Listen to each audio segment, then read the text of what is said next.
I'm sorry about yesterday, okay? Listen, I know we got a lot more people we're waiting on to get in here, okay? In the meantime, let me drop down in the comments, okay? We got one strong show today, okay? I don't know if y'all remember, all right, real quick before we get this started, because I don't want to waste too much of y'all time, all right? I got to go do another interview here in a few, okay, while this one is airing, because this one is pre-recorded, although I am live right now, okay? Are you guys enjoying y'all Wednesday? Are you? I hope so. Let me see the comments again. Hold on for a second. I ain't get a chance to read them.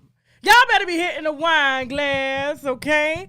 I appreciate y'all patience. So, I don't know if y'all remember about 2 years ago, I ended up interviewing a woman who had known fake rapper and fake producer Molly Mall, who was featured on Love and Hip Hop Hollywood for quite some time. He dated Miss Nikki Baby. He dated Masika Kalisha. I mean, the women go on, okay? And so everyone was trying to figure out who he produced. Now, of course, he was linked to Justin Bieber, and I believe he made a lot of money off of Justin Bieber for a short time. But for the duration of his career, he acted as a trafficker, okay, of only black women. Now, I don't know what race Molly Mall is. I believe he's from the Middle East. If I'm not mistaken, his last name is Rashid. He dealt with a lot of people from Dubai whom he did work with to traffic. And so, there was a story that I covered in detail, and his team got so upset they threatened to sue me for covering it and for giving the victims, a place to share their story. Okay, and so we don't take kindly to threats. We tell them to move forward. All right, do what you got to do. I see y'all with the wine glasses, okay? Y'all said Masika always thirsty. She don't mind. It don't matter if it's somebody's husband. If it's somebody's husband that's trafficking another woman, she does not care, okay? As long as it's green, okay? The pus coming out of the pink, okay? Now, we getting graphic already, all right? So, back then, it was about 2 years ago, there was a lawsuit that was filed in addition to criminal charges, okay? I don't want you to get this mistaken. Like, this was only just a lawsuit, okay? This was criminal charges, and that is the reason why Molly Mall is sitting in prison right now, okay?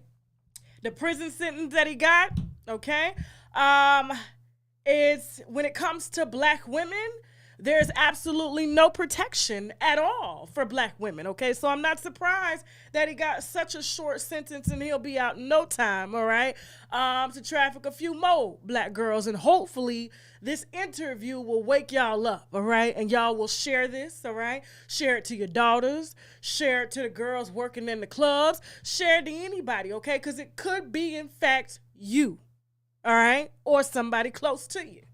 Now, when I covered that story, Quashay Davis, I did not want to speak on it because she was the real reason as to why Molly Mall got charged in the first place, okay? She was the one that brought it all together, although due to some unfortunate circumstances, he did not get as much time, nor did they want to even pursue her case as much because there was some payoffs within the Las Vegas police department, and that's what kept Molly Mall out of jail for all of these years.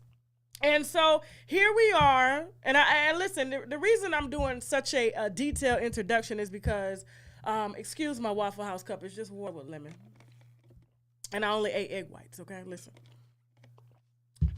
The reason I'm going through this much detail is because this is the first time she has ever come forward to tell such a graphic and obscene story. I mean, she shared so much about herself. She was extremely vulnerable, meaning she's going to talk about her children. She's going to talk about being a mother. She's going to talk about losing a relationship. She's going to talk about not even being able to be intimate with anyone else after this encounter. It wasn't even this encounter, okay? This crime happened to her, okay? And no, she's not a working girl, nor has she ever been a working girl, okay? And so that's not this. This is not that. And I just want to make it extremely clear, okay? There are police records. There are phone calls that you're going to hear within this interview of Molly Mall's people trying to pay her off to not go forward with the charges. And as a result, because, officers and detectives and lawyers and things of that such was paid and they didn't want their, business exposed. That's the reason why they gave him such a quick plea deal. And he'll be out on the street, registered as an offender as soon as he gets out, okay? So he won't be able to travel outside of the country. He won't be able to go within yards of a school, but he'll continue to meet your daughter on Instagram or in the grocery store as he's always done, okay? And so she is not the first nor the last, but she is the one that exercised the most courage to even come forward, and it took her 4 years to do that. 4 years to do that, all right? So I want you guys to listen to this with a very open mind. Everything that she's saying in here has been documented. There are police reports and everything, and emails between her lawyers as well as the detectives and feds that we verified here. And so as far as I'm concerned, there was not one lie told, all right? And so I want you guys to proceed with caution when you are quick to judge, because at the end of the day, this is the reason why a lot of victims trust our platform and trust me, because I am probably the only one that doesn't mind them coming onto my platform and sharing stories that can ultimately change the trajectory of our lives, okay? Watch your daughters, watch yourself, watch your cousins, watch anybody that's around you, okay? That's young, beautiful, and has their entire lives ahead of them, okay? And listen, before we go ahead and get this interview started, you guys know that I have to take the time to thank the sponsors, okay? They are the reason why we're here, as well as you viewing this show heavy, okay? I do want to let you know that this is graphic content, all right? And so if you are sensitive to content like this, I would ask you to, just proceed with caution, and please don't watch it around any children, all right? And I'm just going to go ahead and play these ads, and then we're going to roll right into the interview, okay? And I'll see y'all shortly. The reviews says it all. It's time to unlock the secret to freshness, happiness, and overall great feminine hygiene. It's something we don't like to talk about, but around 80% of women experience feminine odor a few times a week. Here's the solution. Belle's Secret created a formula that washes away odor-causing bacteria, heals your vulva, and balances your pH. Plus, it's all natural. Check out bellsecret.org to start your journey to better feminine hygiene and use the code TASHAK20 to save on your purchase now. I was placed in this hospital room for high blood pressure complications. I did everything my doctors told me to do, including taking the prescribed medications, which I've been on for years, but I still ended up here. When I got out, I learned about my olive leaf, an all-natural extract that got my hypertension under control. Don't continue to drug yourself into becoming healthier. Go to myoliveleaf.biz to learn more. If you're like me and suffer from hyperpigmentation and ingrown hair due to excessive shaving and waxing on your cooch, inner thighs, and other intimate areas, I've got something for us. And Skin Soufflé has created some amazing organic skincare products just for us. Even if your skin is super sensitive like mine and you always scratching, as Skin Soufflé's Intimate Razor, Bump Corrector, and Super Strong Dark Spot Eraser are ideal products to help make your skin perfect all again. Order now at skinsouffle.net and use the promo code TASHAK for 10% off. I still love him. He's still my brother. That's my mama's child. Everybody doesn't have the how to go with the who. You only really have one physical sense, which is touch. Get back to where we were, we would need to segregate. Mainly, most people that fall for this are gay. And you all need to figure some things out. Be like, oh, I see why my mommy did what she did. Trust me when I say this shit's gonna happen. It's gonna fly. I believe in a hand up and not a hand out. You could go through my DMs. There's no women shooting their shot at me in my DMs. He went and found his mama and him.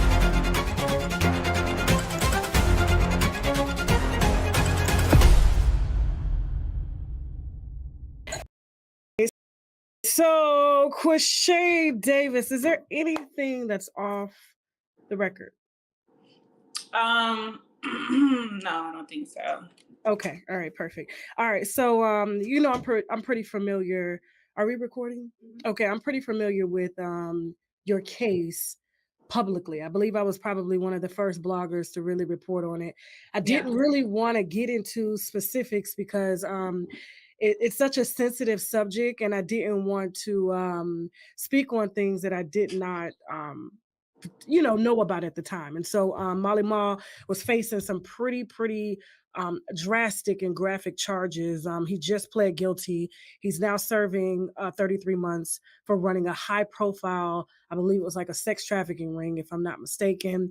A woman named Sandy, who was a longtime friend of his. We're going to play a little Snapchat, a little, just kind of a, like a throwback, just to get people familiarized with this particular subject, because you were the woman that actually filed a lawsuit against Molly Ma for drugging you.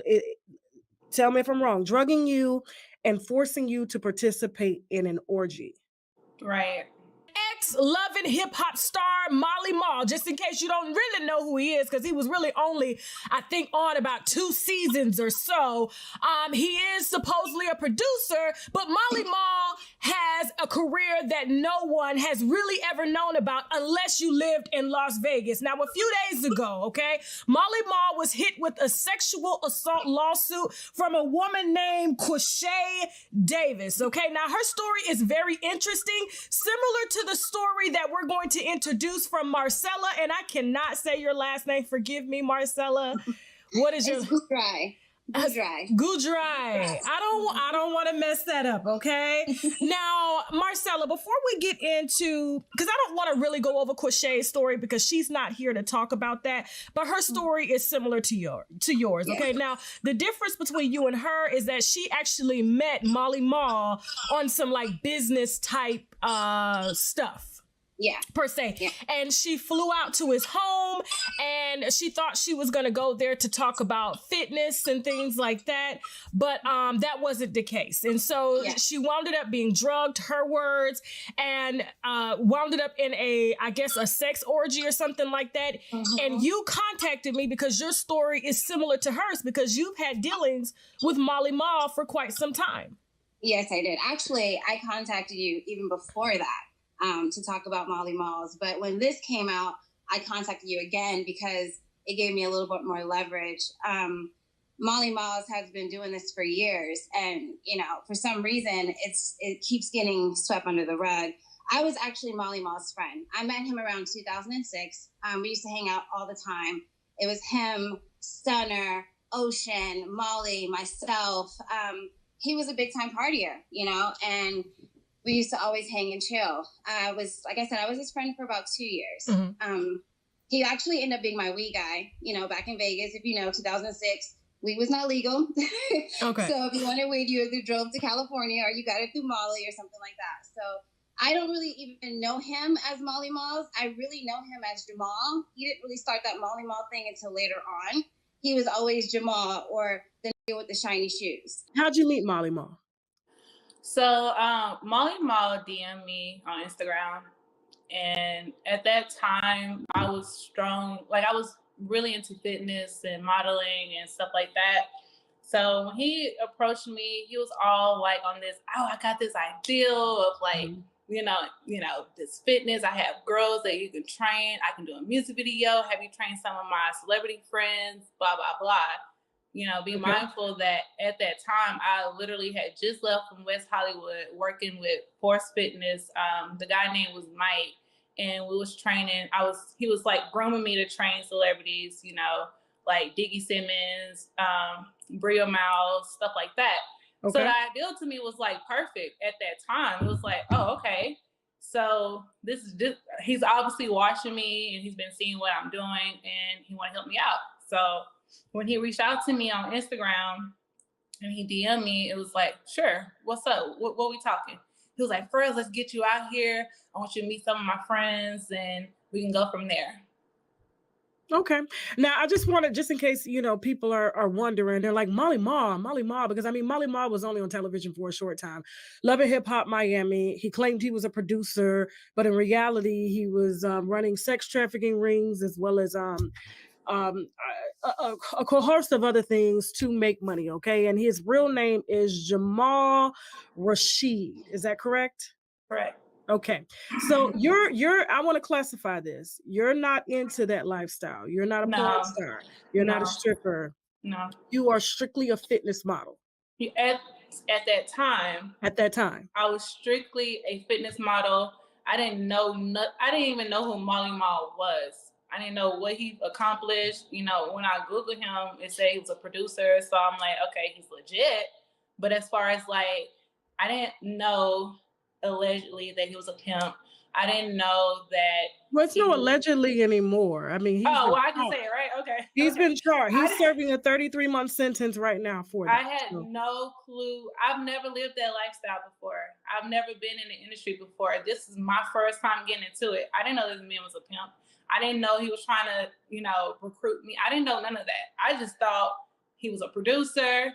He's a celebrity. He see my vision. He want to help me. That's all I knew. Okay. Now, I assume you go out there. Now, who paid for your flight out there? Did you pay for your own flight or he flew you? No, he flew me out. Okay. And how long before you got there? Like, what happened when you initially got on the ground? Did he have people pick you up from the airport? Yeah. Okay. So when I got to LA, he had a driver, a Uber, pick me up and take me to his place. I didn't know the schedule. Like, I didn't know I was meeting him at his place or anything. But the Uber took me to his place, and I don't know why it took all this to happen to kind of pick up on what she was saying. But she was like, oh, I've been here before. I bring a whole lot of women here. So a whole lot of women in and out this house all the time.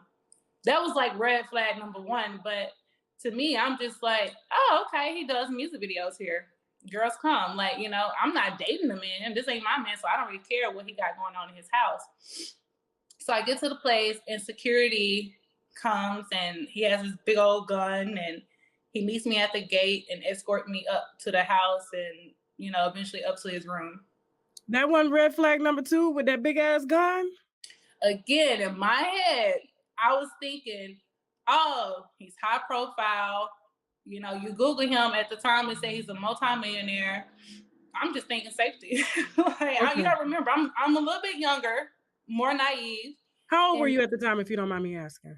I had to been, don't quote my memories, I was probably like 24, 23, 24, something like that. But I'm young. Okay. So, I mean, in my head, I'm just like, okay, I'm not putting it together. I'm just not putting it together. So you didn't take anybody out there with you? A friend, a brother? Nope. I am very spontaneous. Is how you say it. Yeah. And I do a lot of spur of the moment thing and just go.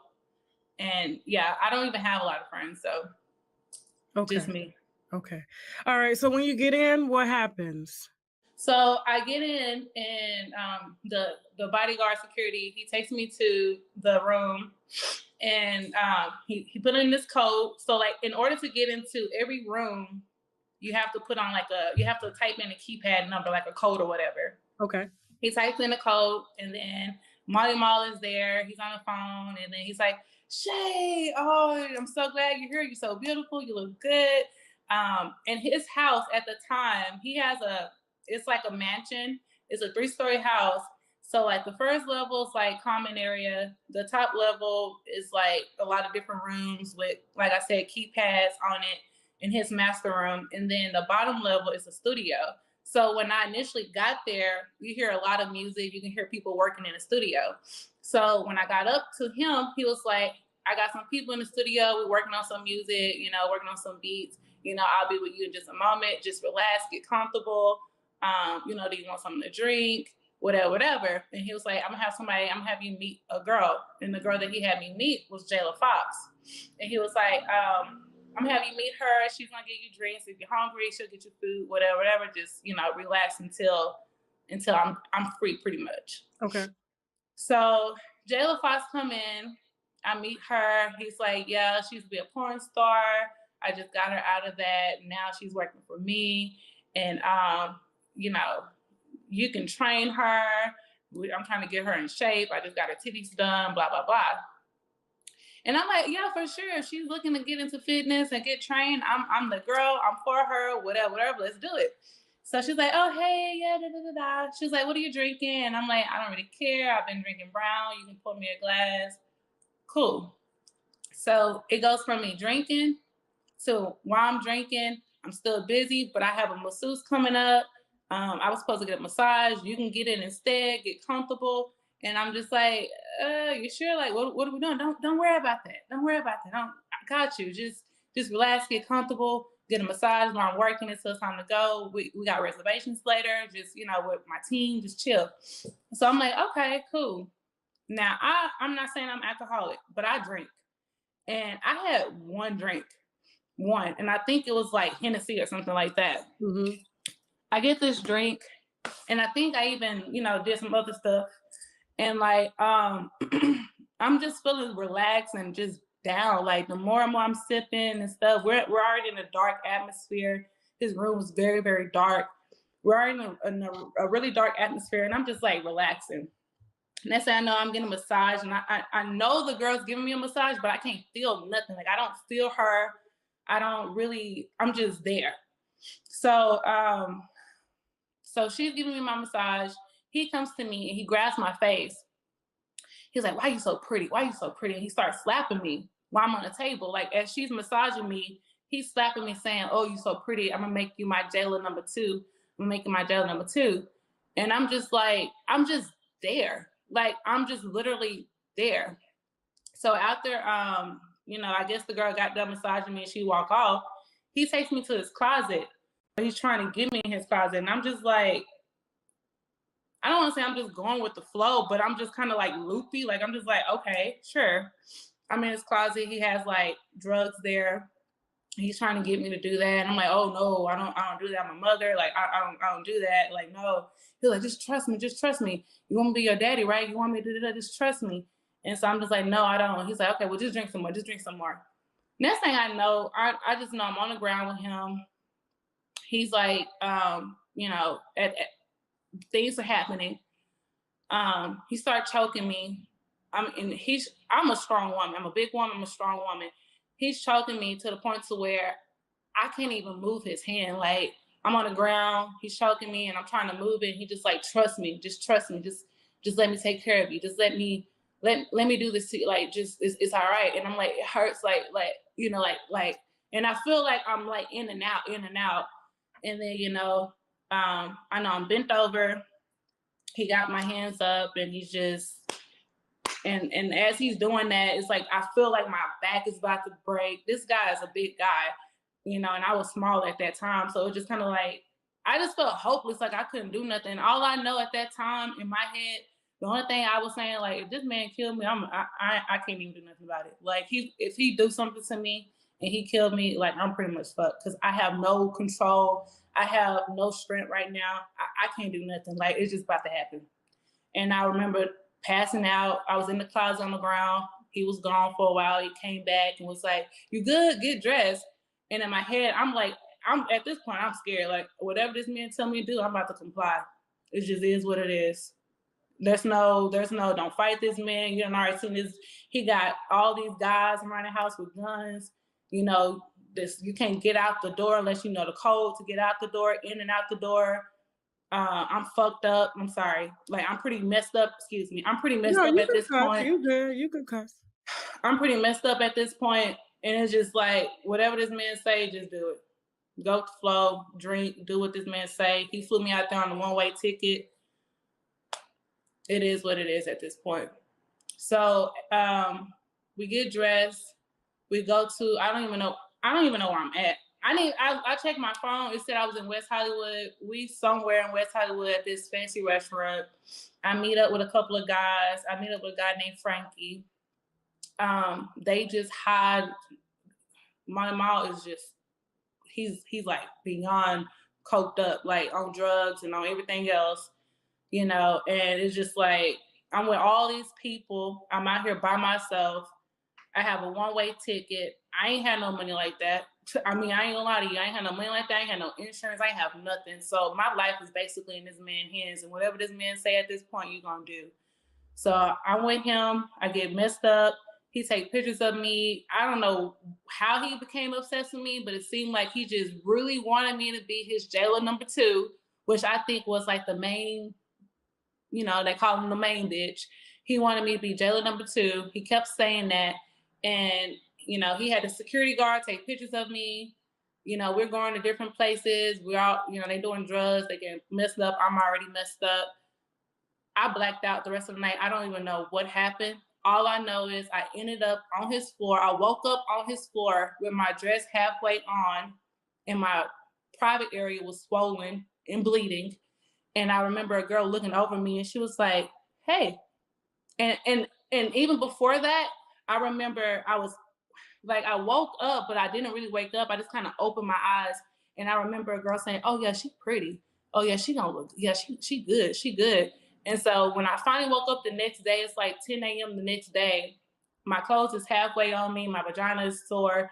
There's a lot of women. You got women over here rolling up weed, packing up his weed. You got another woman over here sucking him off. You got another woman over here next to me naked. You got another woman over here going to his closet.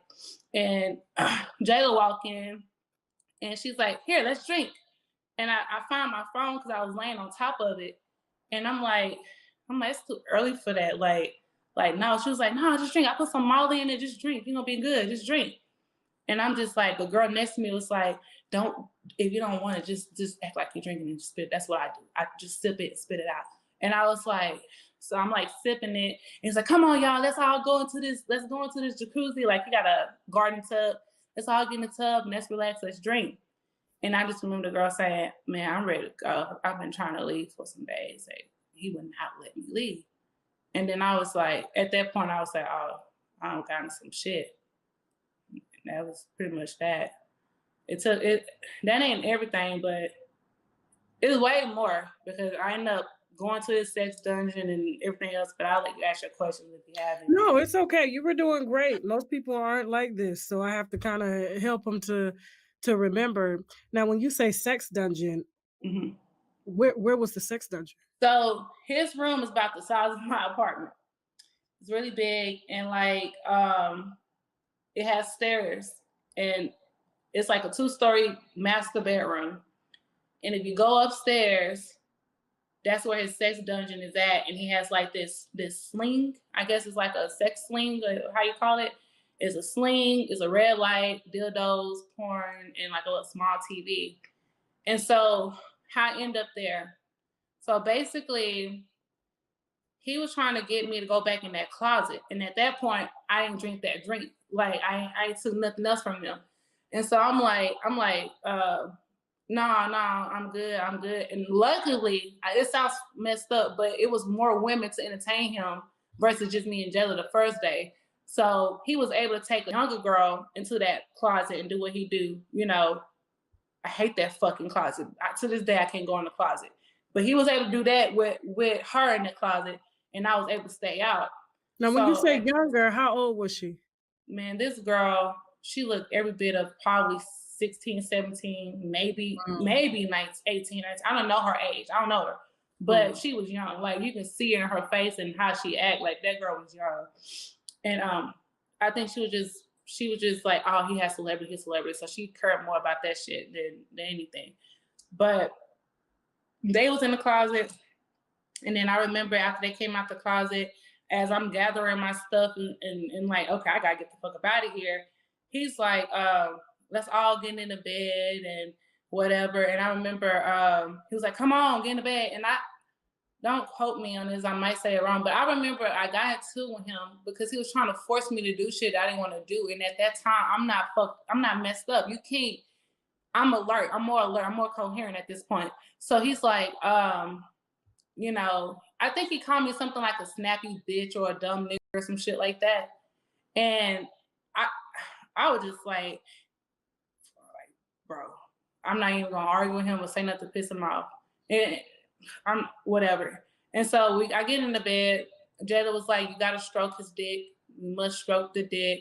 And then I remember her saying something like, "You want some more coke, or what drug do you want?"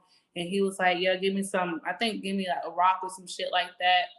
And like a, I think like I don't really know the terminology, but it was like drugs. Like she feed him drugs as he get pleasure by women. So as she's feeding him drugs, you know, asking him, "What do you want? What you need me to get you?" Other women sucking his dick, or whatever. It's just whatever. So all I know is that she told me I need to stroke his dick and stuff, and I just like, I don't want to.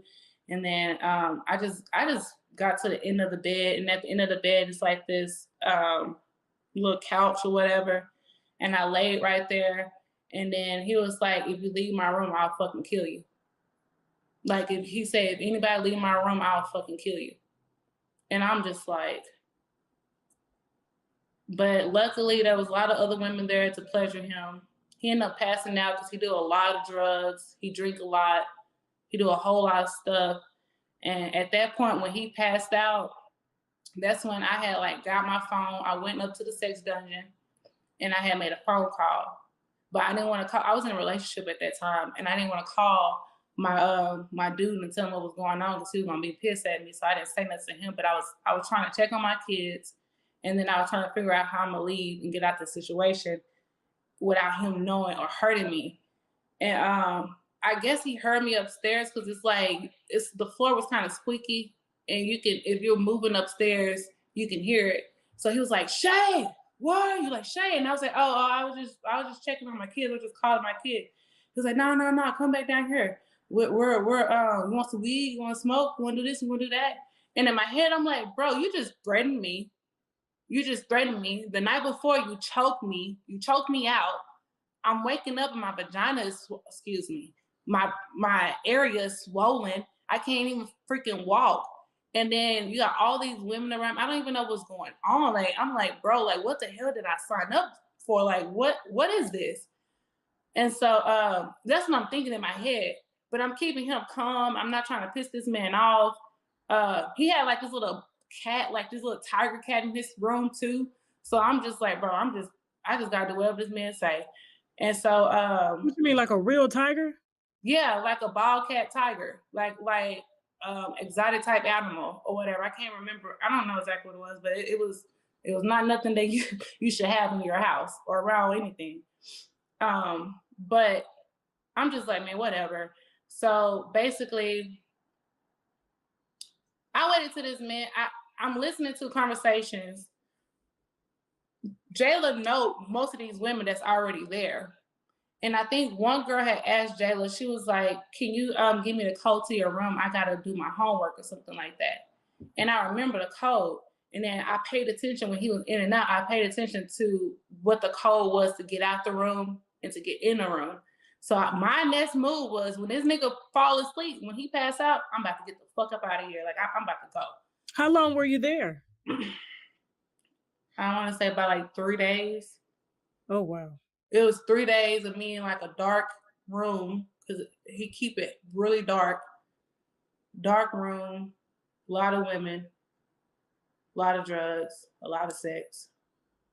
So you saw people having sex in front of you in his house? Yeah, with him. And then when I left the room, when he passed out, I had snuck out.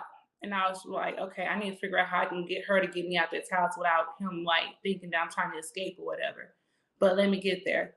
When they passed out or whatever, on whatever drug they was on, I snuck out the room, took my phone, and I started like trying to figure out how I was gonna get up out that house. When I left that room, like I said, every door, so it's like probably 5 rooms up there, like the master room and 4 other rooms, probably 6. Every room have a keypad on it. You cannot enter a room without putting in that code. When I left that room, I could hear everybody having sex. Like in these different rooms, you can hear people having sex. And I'm just like, I'm not thinking about no sex trafficking. I'm not thinking about no pimp. All I'm thinking is this nigga just violated me, abused me. I need to get up out of here. It never hit me until I talked to a detective that he known for like sex trafficking. but I'll get there. So I go into the room. I'm looking at myself. I'm crying. I don't want to tell nobody. I feel like I can't tell nobody. I don't have nobody. So my next bet is, okay, Jayla seemed pretty fair. Let me tell her that I need to go to the clinic because I can't walk. Let me just say, hey, can you, when he go to sleep, can you just take me to the clinic? And then that's when I was able to get out that situation. She took me to the clinic. She was so messed up. I don't even think she knew what she was doing, but she took me to the clinic and she was like, just call me when you need me to come pick you up or whatever. And then when I got there, the lady was like, the nurse was like, are you okay? And I'm like, yeah. And then she was like, okay. She was like, what's going on? And I was like, I'm just really sore. You know, I don't know. And when she looked at me, she was like, did somebody do this to you? And I was like, it was nothing like that. It was just, you know, me and my partner or whatever. She was like, yeah, your insides are cut up and swollen. Like, did you get? And I was like, no, it was nothing like, no, that didn't happen. She was like, something happened to you. You can tell me, like, you can just say it. Did you want him to have sex with you? And I was like, no. She was like, then you was right. And she was like, I'm calling the police.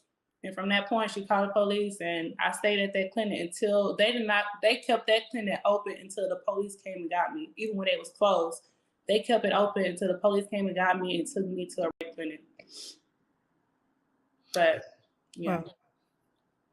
So when you got to the rape clinic, did you tell the police that it was Jamal, Molly Mall that did it to you? So again, at that point, I didn't want nobody to know what really happened to me. I didn't want nobody to know who it was because he's high profile. And I felt like I was out there by myself and I was going to be in danger. So I told them, yes, I was raped, but I didn't tell them who it was. I just said, I just need y'all to like be very quiet about it. Don't make a scene. Don't have no sirens.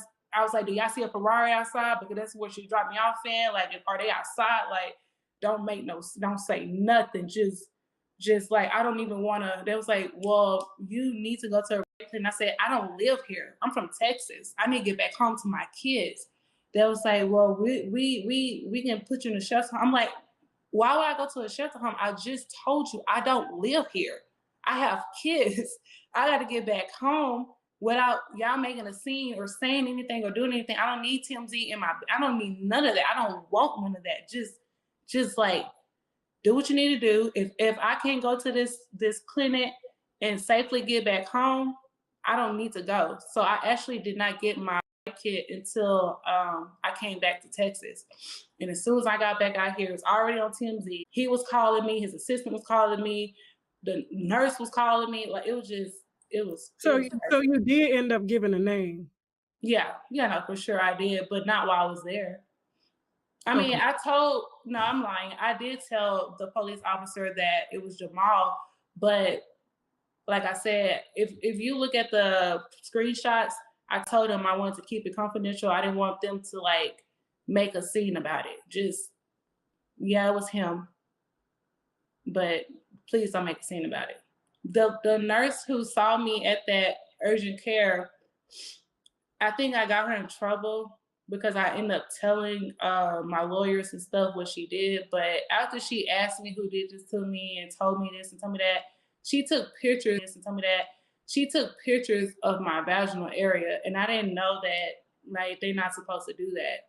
So I mean, like a clinic does that, but like the urgent care, they're not supposed to take pictures of you. And so she was just like, she helped me. Now she helped me get a lawyer and everything, but at the same time, I don't really know where her angle was. I just know she took pictures of me and she wasn't supposed to, and it was just a lot of stuff, a whole lot of stuff.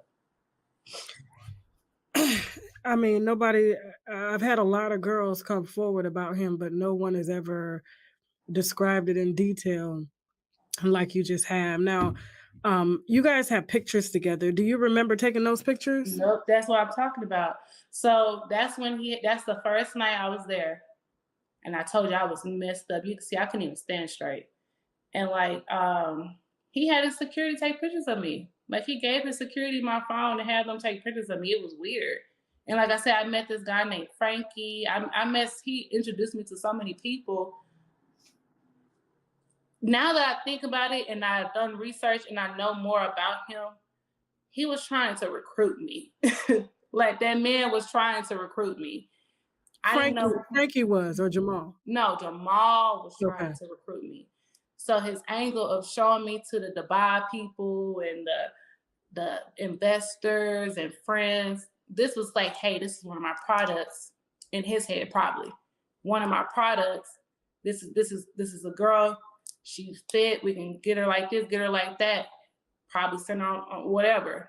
But no, that dude was trying to recruit me. But I didn't know. I don't know about that lifestyle. So you were meeting guys from like Dubai, obviously men with money at this meeting, and you don't really remember exactly what they were talking about.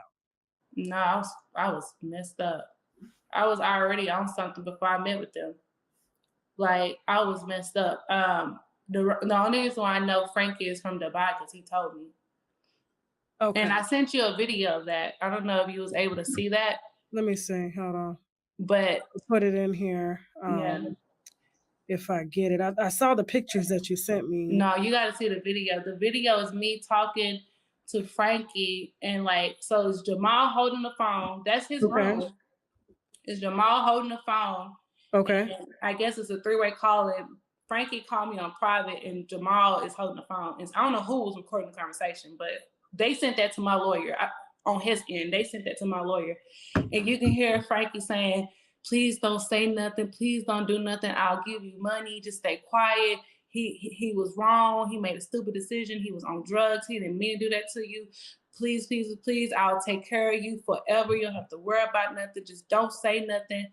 And all you can hear me say is like, I want to help you. You can easily destroy his life. And if you destroy him, you're going to destroy my project. And if I can help, please, if the damage is not too severe and I can help, I would love to financially take care of you. And I mean that from the bottom of my heart. I'm not trying to set you up. I swear to God. I mean, right now, I just, like I said, what made me upset is that after he knew what he did and what happened, he wouldn't pay for it. That was very stupid of him. I spoke to his assistant this morning. That's why he's so sad, because he was dumb. Because he puts himself in with some situations, and sometimes he doesn't believe in the girls. But your situation was serious and severe enough that you have to take further steps. And I know that for a fact. So that's why I said I want to call you. And I apologize for calling you blocked because I was scared, you know? I didn't want you to give my phone number to the cops, you know? I'm a diplomat from the Middle East, and I want to help. I don't want to cause any problems. I mean that. I appreciate if you give me a chance. If you give me a chance, you'll have a good friend from Dubai. I will help you financially. You will save us.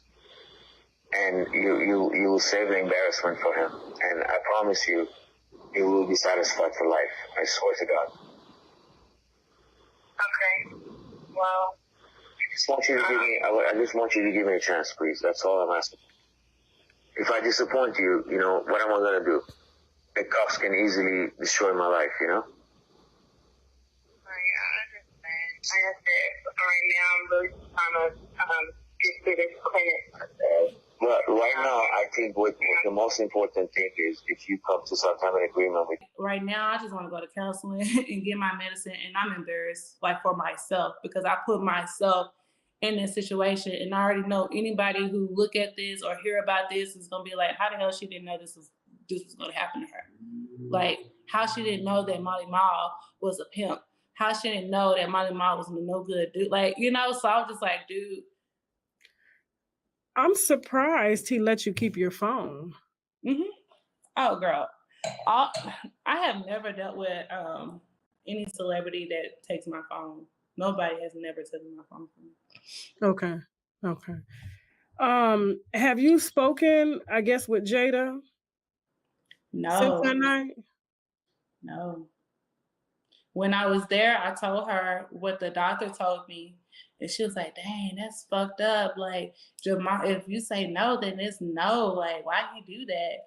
Like, dang. And I think I recorded that conversation on the way to I don't remember, but I know I gave that information to the DA, my detective and like my lawyers and stuff. And I just remember her saying, well, it's gonna be all right. Just tell us how much your doctor visit is and I'll have him take care of it, whatever. But no, Did he I take haven't care talked of to it? him.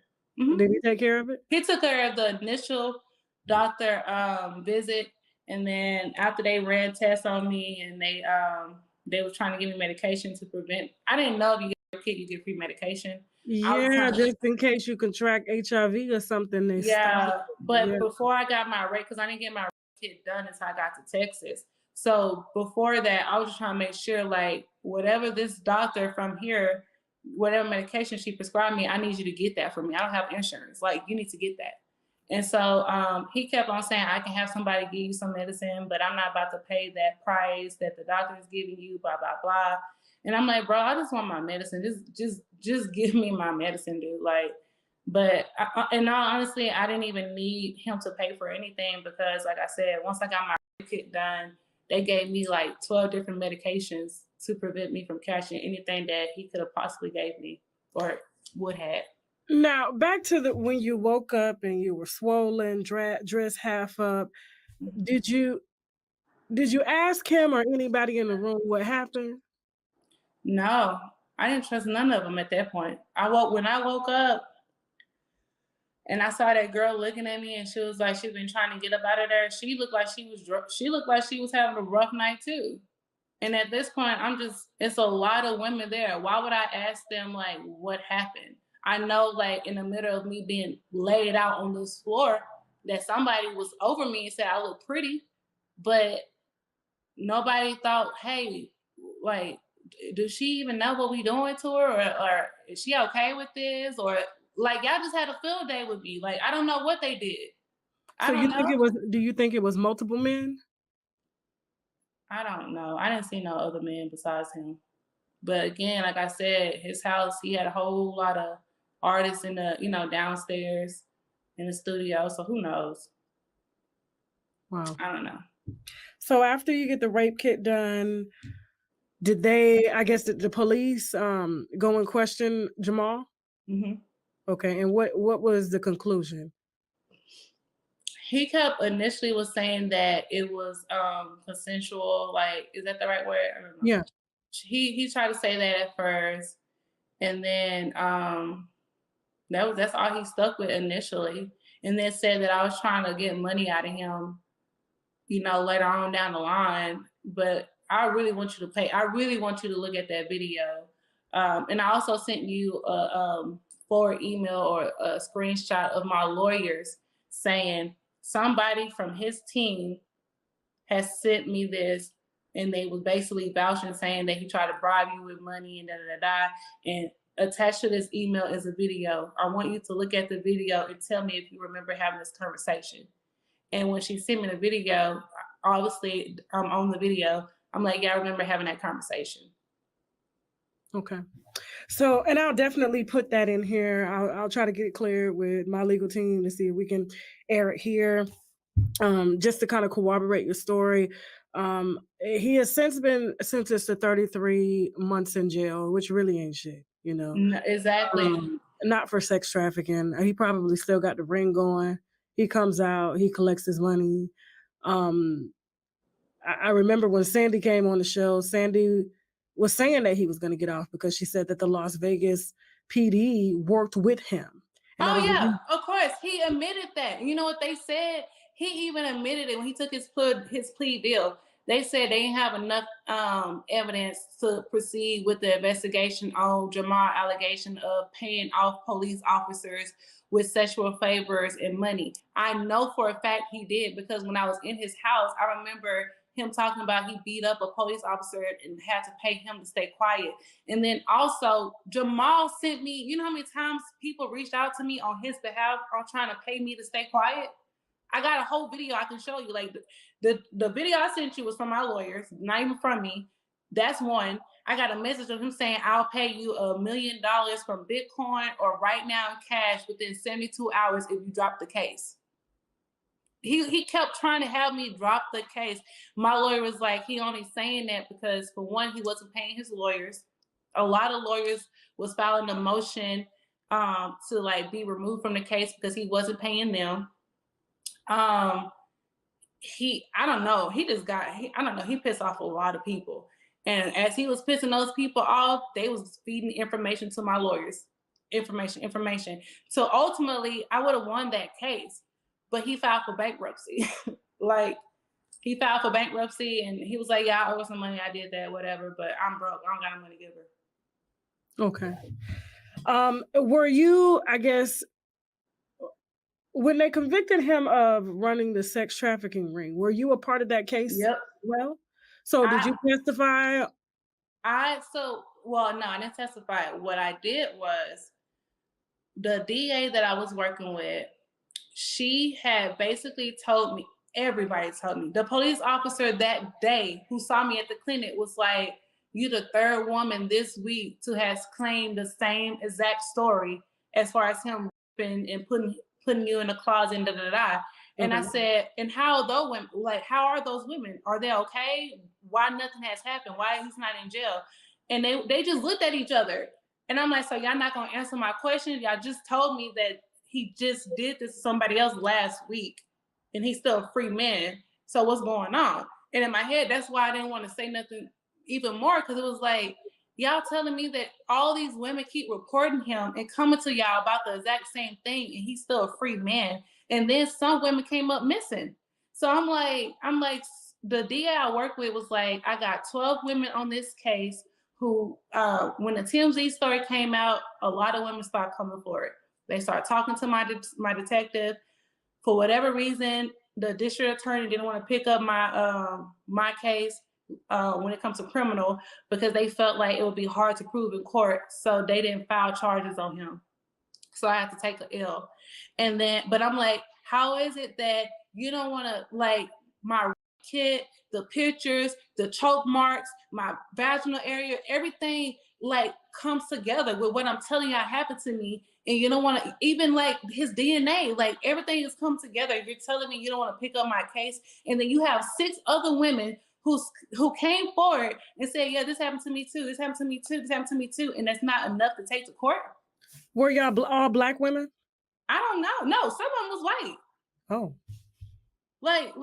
No, some of them was white. And I'm like, you mean to tell me that this man has been doing this for decades, years, multiple women came out, and y'all still don't want to try him in court? And what I thought about that? And please don't think I'm a conspiracy person, but what he even said, if you can look this up, he paid some of these detectives off, these police officers off. So of course that's corruption. You can't take that to court and say, oh, the reason why they didn't file this against me a long time ago is because I paid this police officer, this detective, or this person, sexual favors or money, and that's why it ain't never been filed on me.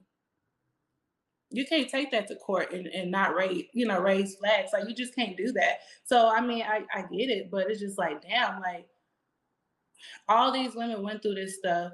Everybody spoke on my behalf. Even people were sending videos that I would never have access to. How I got a video of this man having a conversation with me, and I'm already in Texas.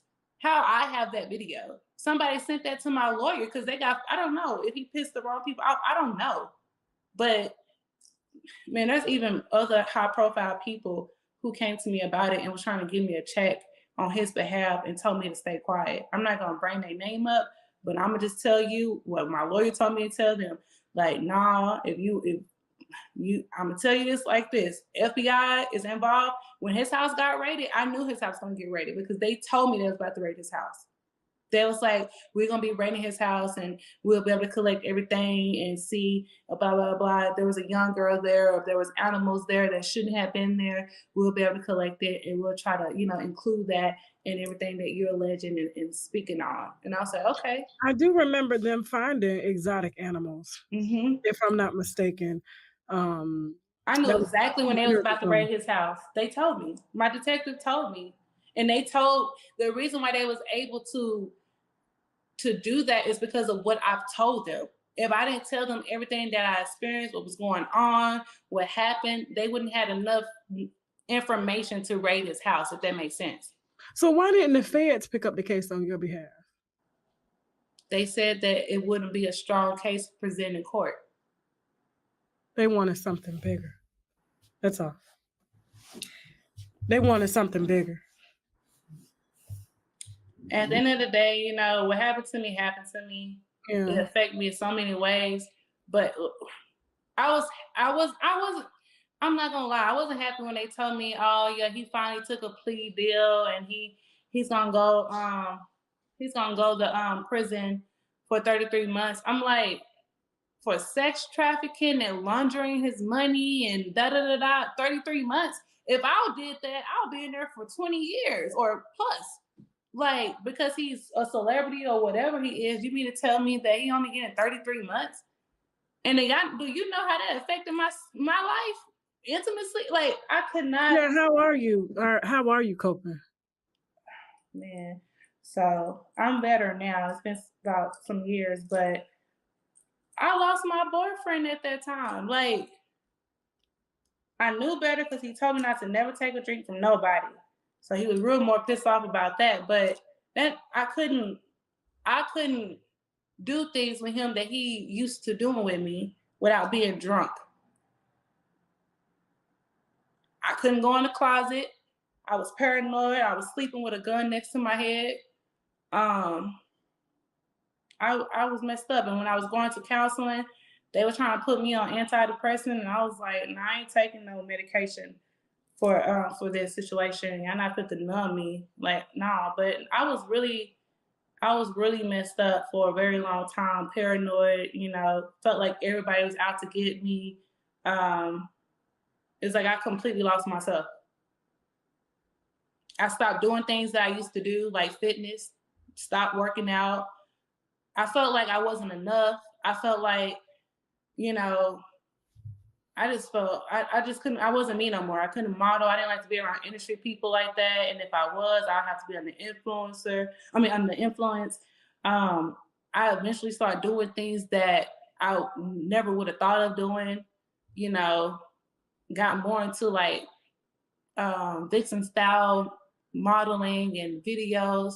It's almost like I became what he tried to make me or whatever. And I felt like I did that because it was like, if y'all didn't care enough about like what I went through or helping me out, I might as well be that shit. I guess I'm that. Might as well just do it. But I never became a hoe or anything, but I mean, I danced for like 3 weeks, you know, and I don't know. I felt like I just lost myself and I was paranoid as hell. How are you doing now? I'm way better. I try to get back on my feet. You know, I talk to some people.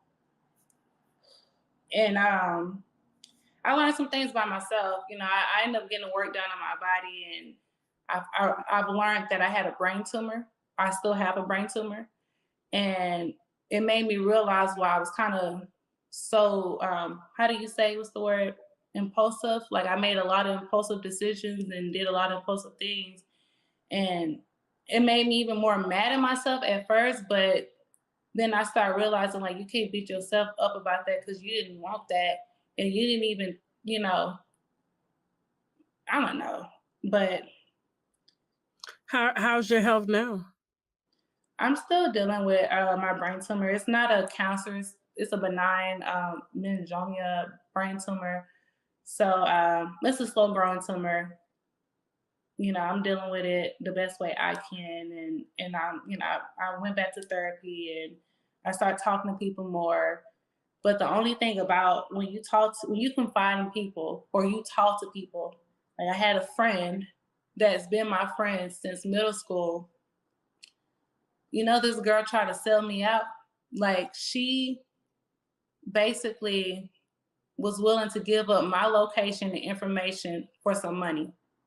And I found this out through my lawyer, because my lawyer said, did you tell anybody about this case? You know, we told you not to talk a lot about it because, you know, it's a high profile case, a lot of money is in it, and people find out about what's going on. Like, you can put yourself in a bad situation. Right. I'm like, I've been knowing this girl all my life since middle school. She would never do that to me. And I knew she did it because they showed me the messages. My lawyer showed me somebody that's your friend was telling him that they would give him anything he want about you as far as information and stuff if he gives them some money. But it looked like Molly Mall didn't want to give them no money, so he backed out, and they backed out. And when I thought about your best friend from childhood. My best friend from childhood know everything about me. And what's even more sad is that to this day, she don't even know that I know. I never even showed her the email that my lawyer showed me, and I never told her what my lawyer told me. I just let her look me in my face, and in my head, I'm like, you are willing to have this man harm me for some money. So you haven't had a conversation with her about it? No. Are you still cool with her? I just went on a trip with her. And let me tell you why. I knew about it, but I was in denial about it because it was like, I already got enough stuff going on. And you don't want to believe that the only person that you think is there for you will sell you out for some money. You don't want to believe that. But I knew it was her because her grandmother had just died. And she had told Molly Mall, she was like, my grandmother is sick, she's dying, I need medication. If you want me to give you this information, exact words, if you want me to give you this information about Quashay, you're going to send me that money, because if not, my grandmother going to die. My grandmother going to die. And so we go on a trip, and that's how I knew it was her.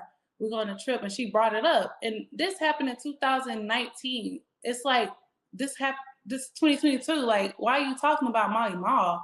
Why you keep saying you don't want nothing from me? And why are you bringing up my case? Like, why are we talking about that? Why are you asking me about, did I ever get money out of that case? Like, why are we talking about this? And then she was like, I don't want nothing from you, Quashay. I never want nothing from you. And in my head, like, any friend you have don't have to tell you every time they see you, I don't want nothing from you. What friend does that? Like, girl, where did it even come from? And so she had popped up at my house a while ago because I had I like to isolate myself when I go through things. And so she popped up because I shared my location when she popped up. And it never made sense to me why she just popped up, and when she saw somebody at my house, she just left. And then it never made sense to me why she always said, I don't want nothing from you. It never made sense to me why I knew that she talked to TMZ on my behalf. Nothing never made sense until I said, you're going to either realize the truth about what's going on with this friendship, or you're going to know it, and then that girl going to put you in harm's way. And if that man wasn't in prison, something would have happened to me, because I had people following me. I had people breaking into my old apartment before I moved twice. I had all kinds of stuff going on. And the only person who really know about where I stay was you. And then my lawyers told me my friend, somebody who know me, is the one who's talking to him. So it's like, I had to keep her close to watch her, or you just never? I didn't want to believe what was in front of me. Like, damn, I just lost my relationship. You know, I don't have family like that. You know, my mom, I don't put a lot on my mom's side. My mom is sick, you know, and it's just like, it's just me out here. I'm a single mother of 3, you know, I'm just like, it's just me and my little circle. And it's like, when you realize you don't have nobody, for a very long time, you will allow a lot of stuff. And I feel like I did.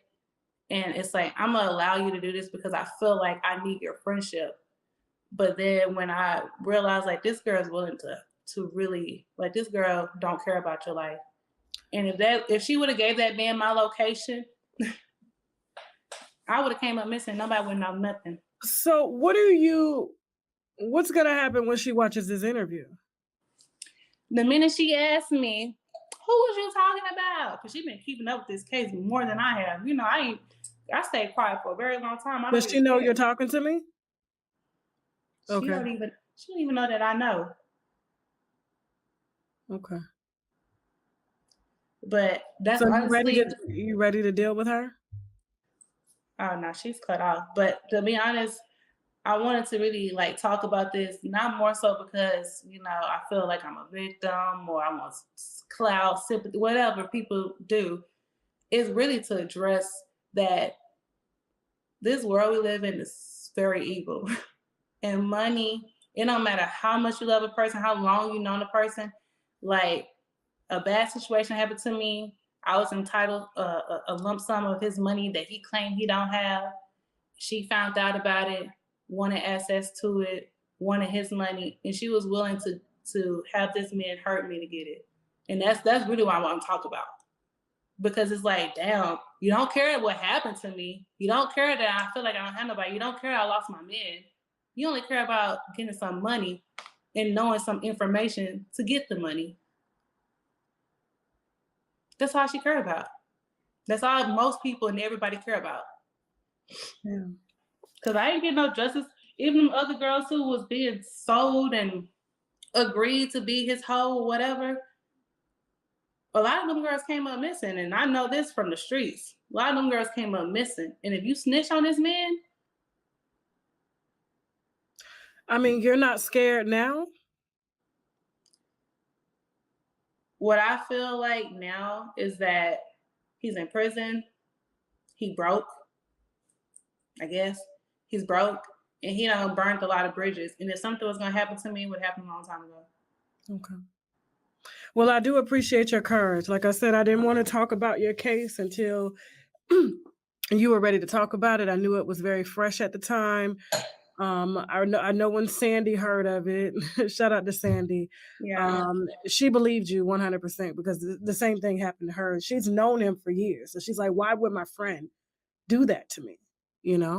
Drugs. And he tried. I don't know if you remember, according to her, she carried his baby for 5 months from the alleged rape. I have to say alleged on her case, but and she said that they kicked the baby out of her stomach. He had some people jump on her. Some guy named, I think it was Ocean. Did you meet a guy named Ocean? No, I never met any black guys. Everybody was from Dubai and white. But I saw that interview. I cried when I saw that because I just felt like, damn, like I'm not, I'm not the only one. And I wanted to talk to you a long time ago, but my lawyers was like, no interviews, no reality shows, no nothing. Just stay quiet. I understand. But yeah. And I mean, it's for your mental space. I'm glad you didn't come forward so quick because you wouldn't have been able to handle just everything coming at you. When everybody's got an opinion, you're going to read that and you're going to take it in and you're going to start to question yourself. So I'm glad that you've done, some work on yourself so that you're able to, take whatever anybody has to say, whether it's negative or positive. Yeah. So. Yeah, I'm not the one to really care about what people say. I just think at that time I was really more concerned about my safety, and I didn't want to. I had lawyers and all that stuff, and they was advising me what and what not to do. So. Okay. Anything else you want to add before we wrap up? No, I appreciate you. I needed somebody to talk to. That's how I feel. I feel like we just had. It felt therapeutic. It really did. It felt therapeutic. I was just like, she got this. I'm just gonna let her go. It all. It's been a long time. I know. This year alone, I've been working on myself. Like, there's been a lot of things that I experienced, like with domestic violence, this situation, learning myself. And this year, I told myself I'm going to address a lot of my past so I can really move forward and not just be moving forward like things ain't happened to me and like I ain't there. It's just like I'm making it a goal to everything that I know I need to address and I need to let go, like really let go. I'm going to do it because there's no growth until you actually do that. I thought I was moving forward and doing okay, but I needed this. I can so see you traveling, talking at schools, giving seminars on, to warn young women, young girls about, accepting flights from people you meet on Instagram. You don't know anything about them, Right. Taking drinks. I remember growing up in Panama City, Florida, there were a few clubs on the beach called Club La Vila and Spinnaker. And the one thing they warned us about is do not take a drink. They're giving date rape drugs. And so they'll, give you a drug, it'll paralyze you temporarily, and they'll rape you. And so that always stuck with me is when the women came to the schools to talk to us. And I really think that will do some justice. Because, I mean, recently I was in Miami and a girl was drugged, but she managed to get away. Instead of it, I guess it downing her, she became like the Incredible Hulk, and she oh man, it was very painful, but it was incredible at the same time, because ain't no telling what could have happened to her. She kept saying, they drugged me, and her friends left her, she on Miami Beach far away. And so I really believe women like you, unfortunately, I hate that you had to go through it, but I do believe everything happens for whatever reason. And I can so see you traveling and really speaking to my daughter, or speaking to anybody's daughter out here, about I have daughters, 3 of them. See? Yeah. And I know you're going to be terrified, the more they grow up and the more they, become more personable with other people and start building relationships because of what you've been through. And I really feel that, you're an excellent speaker, that this is your lane. Yeah. Tell your story. Yeah, it's crazy you say that, because like I said, I actually did like last week I went to my old high school and I talked to the kids there about different career paths. People all think, oh, we gotta go to college, I need to be a doctor, a lawyer. I'm like, no. Whatever you choose to do and make your career and make you successful, you don't have to go like be a lawyer or a doctor. You can, whatever you choose, just do it. And I kind of gave them the outlook of like, I'm an industry girl, or I've done things like train celebrities or music videos and been successful with it, but there's dangers to it, and nobody really speak on that, and that's true. And yeah, I'm glad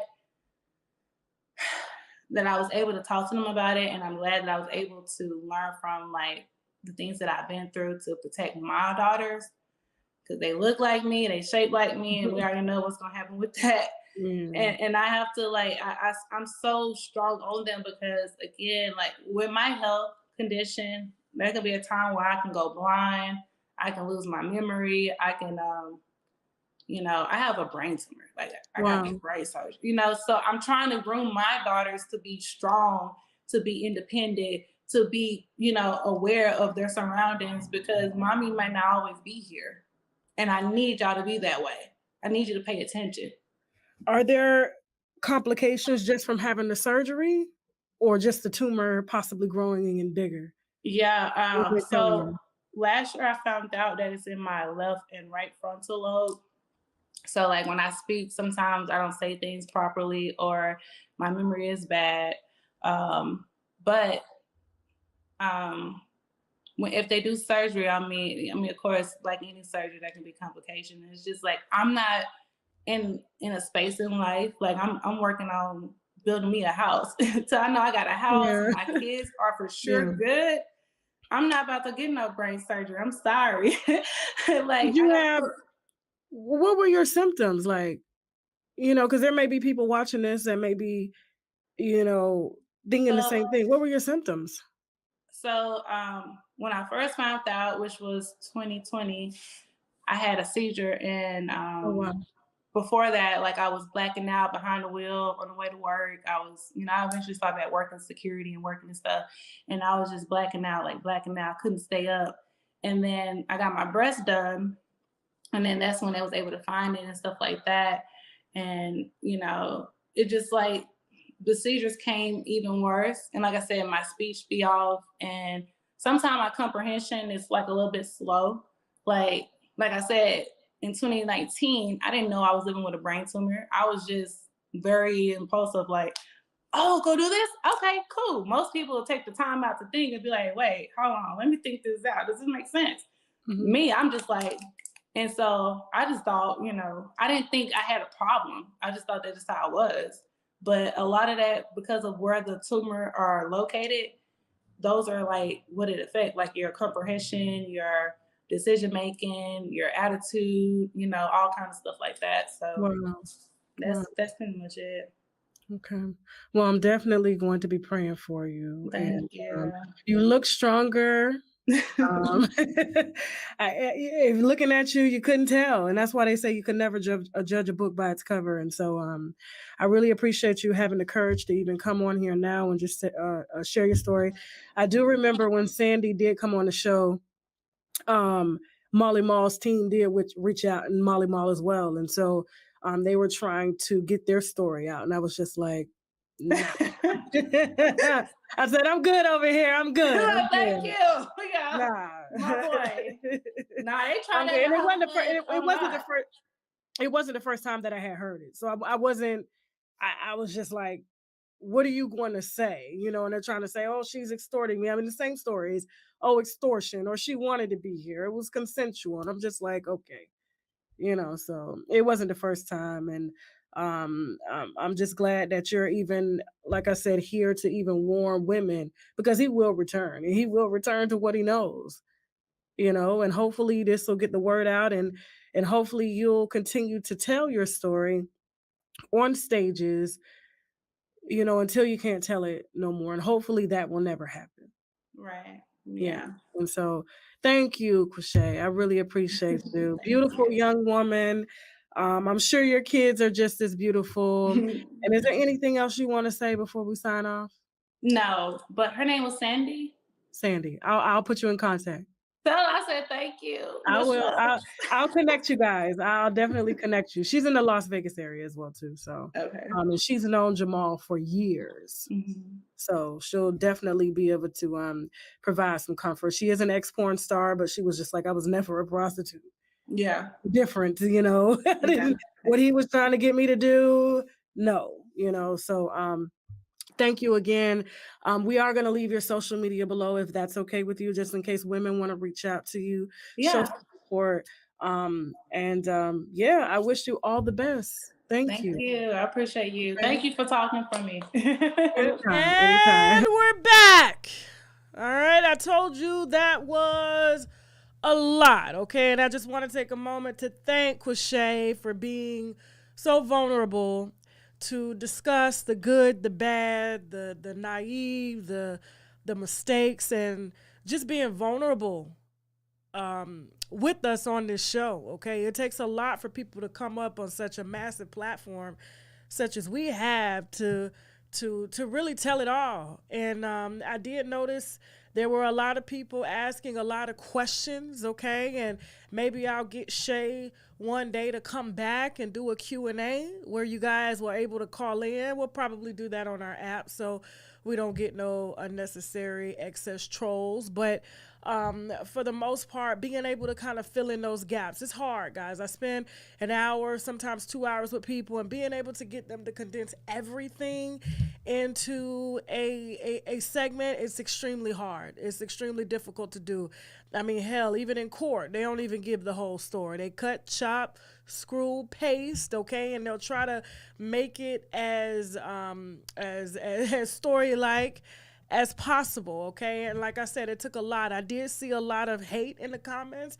I did see a lot of unnecessary, ignorant comments, being that we are a much older crowd, okay? I've looked at my demographics, and we're anywhere from 25 on up to 65, okay? And that's pretty high in age with people who have made mistakes, okay? Now, have we made mistakes? Have we made the mistake of meeting up with a guy we don't know? Probably yes, okay? Have we made the mistake taking a number from a guy that we just met randomly? Probably yes, okay? And so have some of us accepted flights, okay?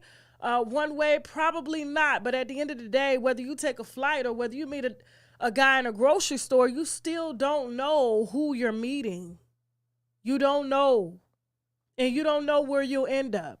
And we don't know what we shoulda, coulda, woulda did if we were in that situation. We can all sit here and say, oh, this is what we would have done. But we were not there.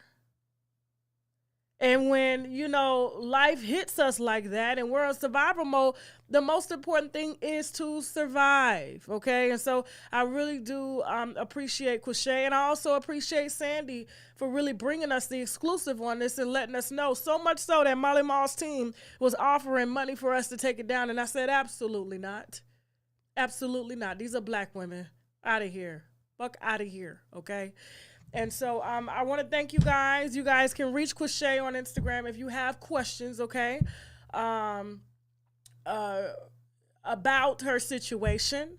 And like I said, we did this as a means to warn, okay, because a lot of times when women end up in situations like this, they do make impulsive decisions.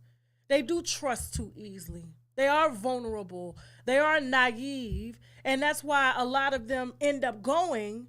And then the real naive ones, the ones who are weak, end up staying. Okay, and so she's gotten back. She's with her kids, and I'm happy for her. And so I appreciate you guys watching. Let me see if you guys have any questions in the comments before I end this video.